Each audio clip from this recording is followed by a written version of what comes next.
Hello and welcome to RN Breakfast. Fran Kelly with you.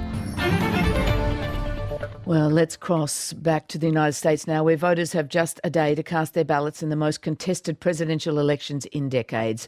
I'm joined now by Democrat strategist Nayela Amaru. Thank you for having me.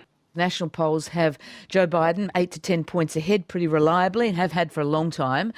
But Hillary Clinton was in the lead last time and almost celebrating when the bad news started rolling in. The 2016 election has taught Democrats, as well as the Biden campaign, take the polls with a grain of salt, right? Biden has consistently been ahead in 4 of the swing states, with Wisconsin in the double digits. And I also think, to the point that was brought up in terms of how Democrats and Republicans tend to vote, Democrats being early voting, Republicans showing up on Election Day, I think it's interesting to take note of the voters who have come out for early voting. A large swath are voters who did not participate in the 2016 election. Regardless of who wins, I think that this election has really shown that there is this newfound consciousness that you need to be engaged in this process, which I think a lot of folks took for granted back in 2016. Turning people out to vote is always the challenge for contenders in the US presidential election. Joe Biden, in that sense, is running a very untraditional campaign because it's so low key. He's not holding big rallies like President Trump. It's a very, very low-key campaign. Is there a concern amongst Democrats that it won't be enough to get people off their sofa and out to vote for him? Generally, overall, no. The reason that the Biden strategy is to have a more low-key approach to the campaigning aspect is because, number one, it's showing respect for the public health guidelines, particularly given in the global pandemic we're all in at this point. And it creates a very distinct contrast to Trump. Trump has the big rallies out in the open. His supporters are not necessarily required to wear face masks.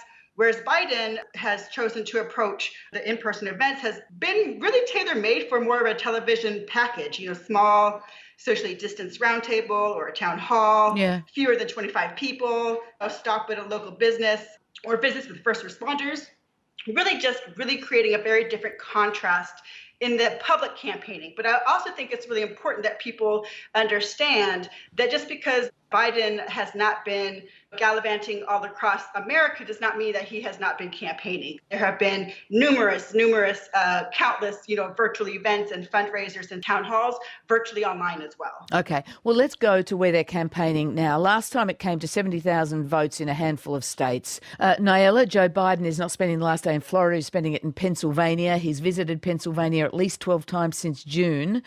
What does that say, not just to how crucial Pennsylvania is the Democrats winning, but how concerned Joe Biden still is about winning it?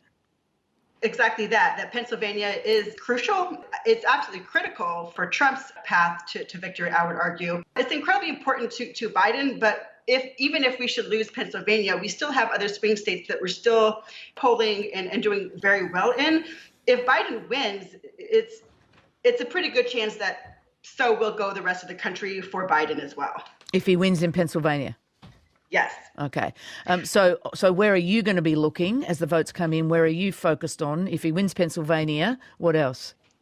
So I am looking at Pennsylvania, not so much Florida. Florida is 50-50 and traditionally has not really gone for the Democrats. I am, interestingly enough, looking at Arizona, and I am also keeping an eye out on Texas and possibly Georgia. I think that the Democratic Party has done a lot of investing this cycle and has done a lot of organizing, which has really turned out Democratic voters, which has not traditionally been the strategy, right? The strategy has typically been to focus on the larger urban cities and really kind of overlooking the southern states, if you will. That's where I'll be looking at. I'll be looking at Arizona, I'll be looking at Texas, and I'll be looking at Georgia. With close to 100 million votes now cast, I think, voter suppression, which is often an issue and an argument in US elections, perhaps doesn't seem to be quite the issue it often is. But Donald Trump has told confidants he will declare victory on Tuesday night if it looks like he's ahead. Nayela, how are Democrats feeling or fearing about this? How will they act if Donald Trump does indeed declare victory or tries to muddy the integrity of the election?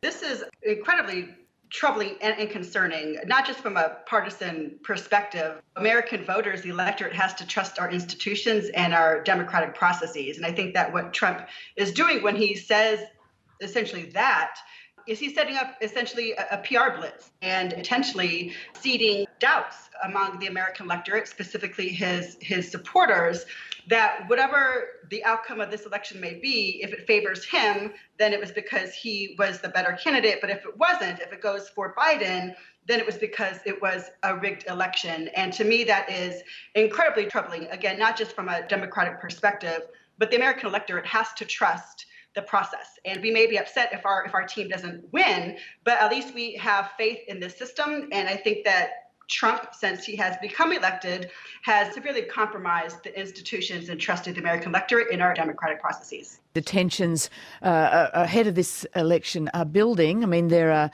shops being boarded up in Washington. There's a barrier built around the White House. Nayela, are you worried about what will happen if the vote is contested, or what will happen after this vote? I am concerned that this might potentially be a turning point, not just as an electorate, but I think as Americans really choose to engage our government and to hold our systems accountable when they fail. So regardless of which team wins or loses, I am concerned that, again, if we don't restore trust in our systems and in our institutions, that we could be going down a wrong path very quickly. Nayela Amaru, thank you very much for joining us. Democrat strategist Nayela Amaru. You're listening to RM Breakfast. It's 10 minutes to 8.